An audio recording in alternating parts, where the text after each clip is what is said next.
Welcome to Tall Talk Times podcast, the podcast made for beautifully tall people. And today, the wonderful Jess joins me. Hi, Jess. Hi. Hi. So, Jess, we met at the last Celebrating Heights social, but you weren't actually. Yeah. That was pure serendipity, wasn't it? Yeah, I stumbled upon it by accident and felt a bit more like fate actually. It was great. I felt so excited when I noticed a lot of tall people arriving. I thought, oh, I feel very comfortable all of a sudden.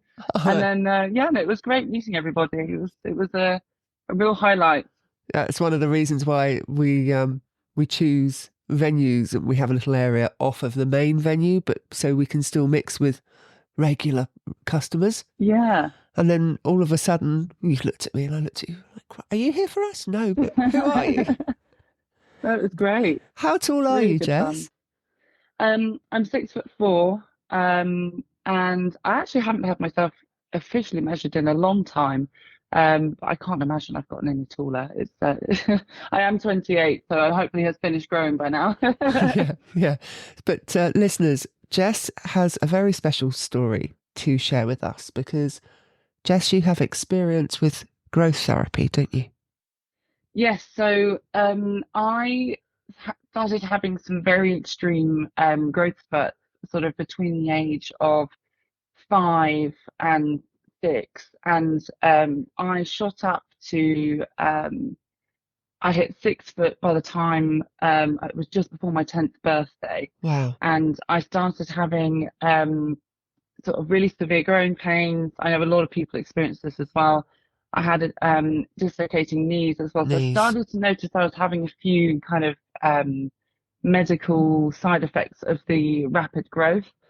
Um, so we went to our GP about it, and they said that it'd be worth looking into because they kind of show you a graph of the height percentiles, and I think I was in the top 5% for my age group, and I'm not 5%, 0.5%, and they said, this is very unusual. We would advise, checking that sort of where you are on your growth journey so that we can kind of look into what else might be coming around the corner and predict and sort of help us prevent things. And I was luckily very, very sporty at the time, so I was quite fit and healthy, and you know, that was a huge advantage. But my mum and I were very keen to just look into the kind of the broader health picture, and Sure. if the growth had any major influence on other things that don't necessarily show up until you kind of look into it. Yeah. So, what kind of year was this? It would be back at the sort of late 90s, early 2000s? Early 2000s, yeah. 'Cause I was born in 96, and so probably would have been about 2005 at this point. And I I remember there not being that much information about it at the time, and we were referred to a growth clinic in Surrey, um, and they had like a specialist separate building you go into, and it's all for children under 18 that are Right. having any kind of difficulties with growth or hormonal related development issues. Um, and yeah, they at the time we saw some specialists, and they did make us very aware of the fact that because it's not a very common thing for people to go through, there isn't a huge amount of data on it all. Sure. But I do know that people have had that treatment previous to me. They sort of wanted to make it clear that you have to be prepared for different kind of reactions from the body because it wasn't so set in stone at the time. Right. Yeah. Because, and it comes on, doesn't it? The development of the treatment of the Yeah, condition comes on over time. exactly. The more people that are able to go through with the treatment and have positive results, the more they can develop the technology and look at the overall sort of statistics of it. So I think, yeah, by adding myself and everyone else who was there at the time, you're bringing up the numbers, and it's adding to the overall knowledge, which is great. Sure. So at 9, 10 years old, you were 6 foot. Yeah.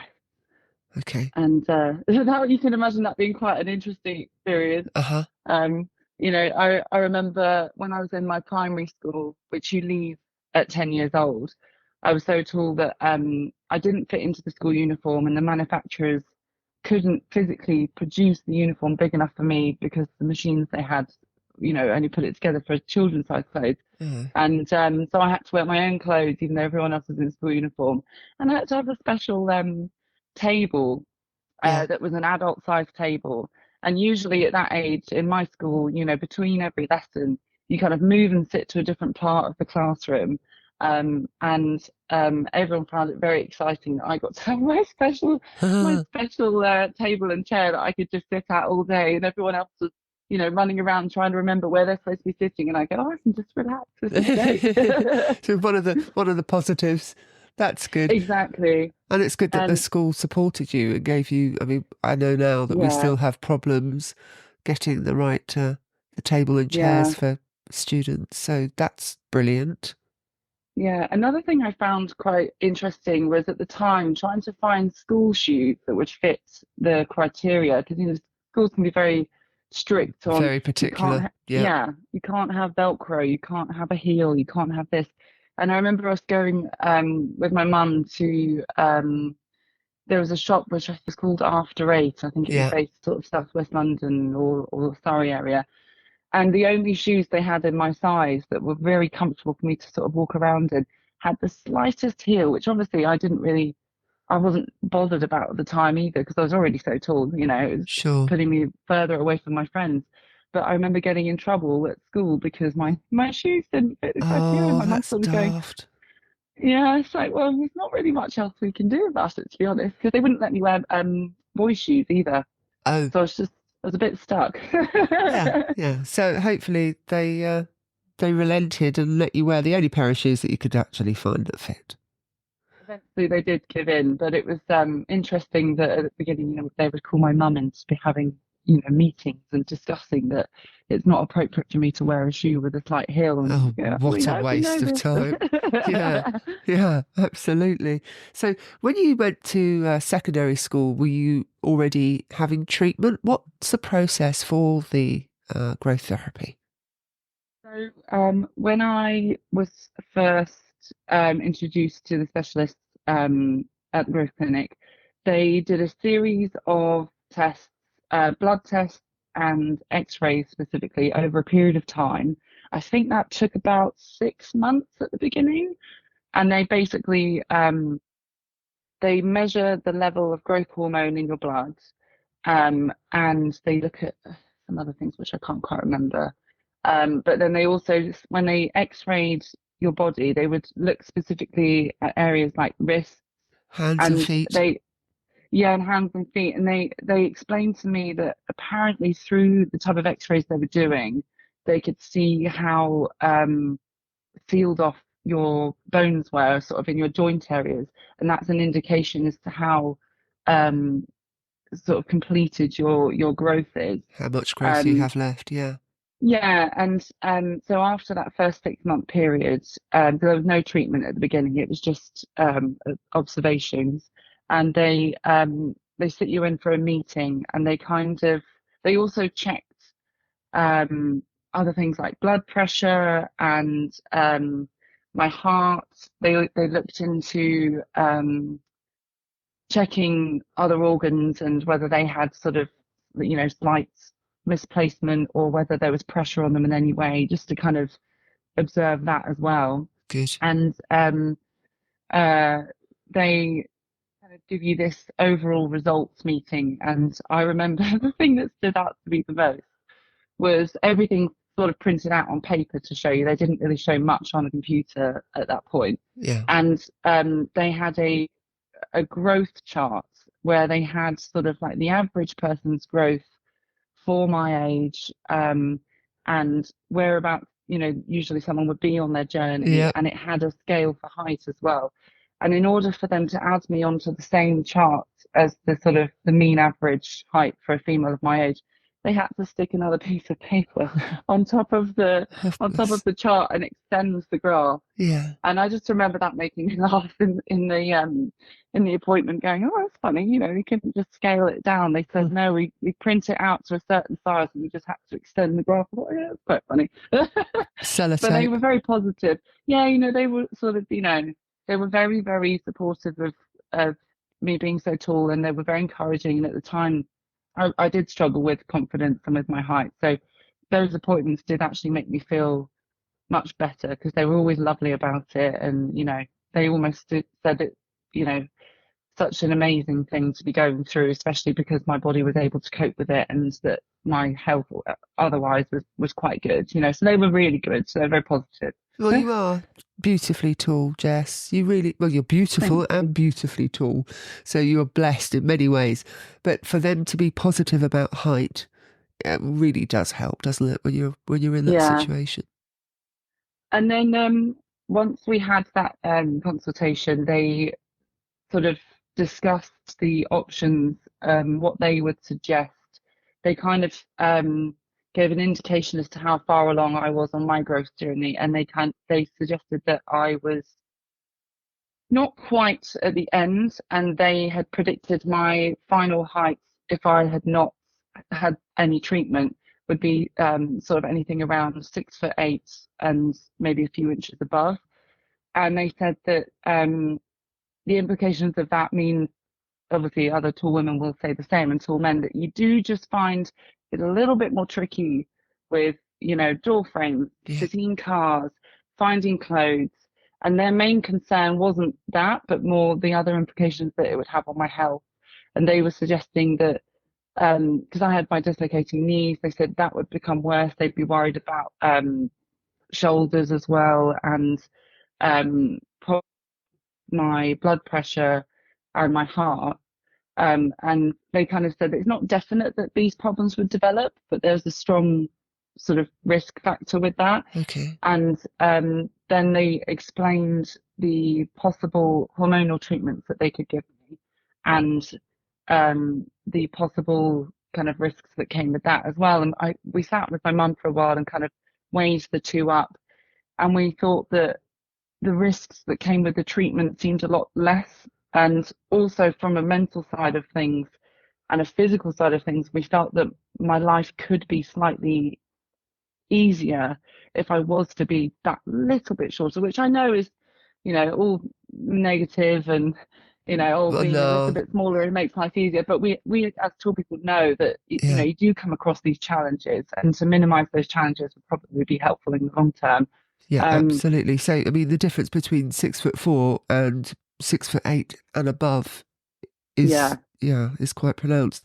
But the risks, can you expand on that for any of our listeners that may be considering obviously Yeah. times change and those Yeah. risks may have indeed changed, but for you at that time, what were you Yeah, made at the aware of? time, they said their main concern was they didn't have enough data on the results of the treatment, and the treatment focuses on finishing your bone growth. I was told that, I'm sure they explained it to me in a very simple way because I was 10 years old, but they said the level of growth hormone in your blood is maintained, but they introduce inactive growth hormones so that your body naturally produces less active ones. And that as they increase the level of inactive ones, your body decreases the top up that it kind of gives into the system, Okay. which tricks your receptors in your bones into thinking that we're coming into the end of our growth. And they monitored me and kept checking my wrists and sort of feet and things like that. And once they saw that they thought the receptors at the end had fully closed off, they would then slowly bring me off of the growth hormones. And as the active ones come back into your system, they kind of they almost hit a closed door. So you then don't continue growing afterwards. But the main risk they were worried about is that my bones would completely have finished. And they said they didn't know whether or not your sort of tissues and things could then pick it back up again. Right. And so they said that, tendons could become a lot looser. Um, there was always a risk of, sort of flesh and skin continuing, and they weren't very sure, but they said that, people who'd had it previous to me, there were, were very low signs of that. And because I think I was in the last like third of my growth. It's not like I was right at the beginning of my growth. They said that the risk was lower, but it just couldn't confirm anything and they couldn't guarantee me anything. So Wow. that was something that was probably the most scary. And that would obviously add problems for my already sort of struggling joints and mobility. So that was probably the main concern for us. And in the end, luckily, I didn't have any of those issues. I was very, very fortunate that it worked well for me. Tremendous. I'm so pleased for you. Yeah. And the experience I went through was three different approaches. They gave me hormone patches and they would sort of do a little trial for the first style of growth hormone and see how that affected my body because they were monitoring it so often. I think I was in hospital between 2 and 3 times a week so that they could check everything and they would change the patches for me as well. And as soon as they noticed that my body wasn't responding in the way that they wanted it to, they would change the type of hormone patch. And I think I went through three in total of different style patches. And the third one, in the end, I had sort of no side effects. And a couple of the ones at the beginning gave me very strong migraines, Oh and dear. I became quite hormonal Well, as well. yeah. Um, But then you would be going but through puberty, starting I was from having that at the same yeah. time, so that was a a combination. But Um, with the regular checks, they were able to change it up quite quickly. 2 or 3 times a week's pretty good. yeah, so because they were monitoring me so often, as soon as they saw something that didn't quite fit right, they changed it immediately. And they said to me that as soon as they remove the patch, it takes less than 24 hours for those hormones to almost be completely gone from the system. So it's a very quick fix sort of thing, Wow. which is great. That's really impressive, isn't it? I know it's fascinating. I just didn't, and I at the time being a child, I was so confused that something could enter my body through my skin. I just couldn't believe it. Well, yeah, I mean, it would have been a pretty demanding experience for you at that age, I would imagine. Yeah, I think it was quite exhausting having to go into hospital so many times a week.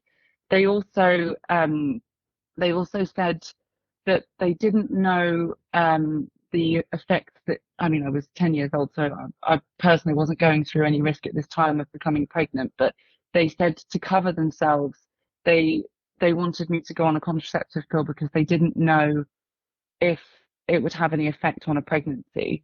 And my mum and I were sort of going, oh, well, that's not something that's on the cards anyway. But that was also a difficult thing for me to kind of, Comprehend at that age, I would yeah, imagine. I felt very strange being a child and having to be made so aware of those kind of things and going on a contraceptive pill because that was not something I ever thought I would have done until I was much older. And that probably also has an effect on my hormones. And I did end up with cystic acne, which we're not sure if that was an effect from the growth treatment or from the pill that I was put Contraceptive pill. on. I mean, a Yeah, lot of tall people growing up are treated a lot older than they are anyway. I know you would have yeah, been at that yeah, height. My sons were, I was. It's something yeah, that many of us have in common, really. yeah. But were you offered any counselling for this at all, Jess? Do you know what? I don't think I was at the time. And looking back, I actually would have really, really appreciated that. I think the effect it has on you mentally, sort of becoming so aware of your difference in your height, is quite overwhelming. It's like I at the time struggled with confidence and with my height anyway. And I think maybe the approach to mental health back then wasn't as positive. Sure. Um, But yeah, no, I would have much preferred to have had that, I think. That would have been really helpful. Well, yeah, I mean, I've mentioned it before. I don't know if you've heard one of our podcasts where I interview Blanca. She's done a hypno coach, a freebie giveaway. It's linked on the podcast Oh, okay. for sort of like as your best friend would speak to you to give you confidence as you're leaving the house, because obviously we're not as confident as we look. No, yeah, for sure. Really lovely that she's doing that. And yeah, I'll definitely look into it. Yeah, too. It's had some really good reviews, and it's she has a lovely voice, so that's great. Jess, how long did your treatment take overall? I remember finishing the treatment around 11, and they did a 6 month and a year checkup after I'd finished the hormonal treatment. And I think the year checkup was, yeah, I think it was before my 12th birthday. Um, so I guess that from my first appointment around sort of 9 years old, the whole process took about 2 years until I was given the full sign off. But the actual hormones, I think I had for, I think that was around 8 or 9 months, Okay. if I remember correctly. It was less, I remember it being less than a year, but then my memory might be slightly skewed because I think, I was quite young. And your Yes, of perception course. of time back then is quite different. Yes, yes, very well said. Very well said. So there's just one query. Did they ever, with all these hormones, mention that there would be a side effect, possibly with fertility? Discuss it. And I remember sort of not really wanting to listen to what they were saying. And they spoke to my mum about it a lot, but at the time I think I found that a bit overwhelming. So I sort of switched off in those moments and let my mum take over. Lovely, mum. um, Well done, mum. yeah, I remember them also talking about the risk of having the contraceptive pill at the same time as the hormone treatment and the unknown risks of having the double whammy, taking two hormonal things at the same time. I don't personally remember exactly what it was that they said, sorry, No, no, no, because that's I did fine. just switch off so much. But they did say there was a factor, if I remember correctly. Because obviously your mum would have dealt with that at that young age. It wouldn't have been anything that would have resonated with Yeah, you at all, I would yeah. imagine. So, with all this treatment and after your sign off, after your 2 year checks, did you develop normally for your age group? Yes, so one thing I've just remembered actually is they did do a scan of my reproductive organs and my heart before I started the treatment so that they could see how developed I was. Yeah. And I remember them saying that I was developed enough that if, nothing else continued to develop, that I was sort of at 100% effectively. So I do think that they checked that before they started the treatment to make sure it wasn't going to affect any of that because they're not sure of how it affects the tissue growth. That's very important, obviously, for your organ. Yeah, it's So kind of yeah, important. yeah. So I remember they checked my heart and I remember they checked my reproductive organs and they did. The comment that stuck out to me was that it's very lucky that I was very fit and healthy and sporty at the time because they think that helped my heart grow to the correct size for my body. Because they were concerned about me having a small heart in a large adult sized body. Because sometimes you can have the heart that's the right size for your age, but not for your height. So Right. and so they did check those things first. So that would probably come under the top tips and bits of advice for anyone considering this. Make well, any operation or any treatment, get yourself as fit and healthy as possible so you can withstand Yeah. it.